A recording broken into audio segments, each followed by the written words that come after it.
In this video, I'll be showing you how to fix your stick drift on your controller in Call of Duty Black Ops 7. It's a very simple method, so if you find this video helpful, be sure to drop a like and subscribe. Now this works exactly the same whether you're on PlayStation, Xbox, or PC. So what you want to do is press your settings button to bring up your launcher menu. From here, go all the way to the right where it has this settings wheel icon, and then what you want to do is go to the controller option right here.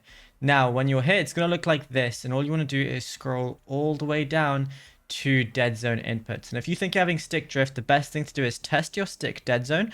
And basically, if it's going like this, if it's wandering off without even pressing anything, that's how you know one of your, sticks has stick drift, which is obviously not what you want.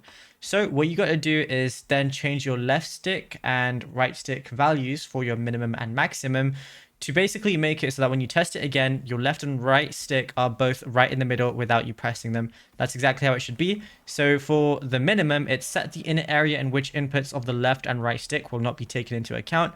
And for the maximum, it's set how far the left and right stick need to be pushed to produce the maximum input. Once you're done with that, test it again, and then you should be good to go.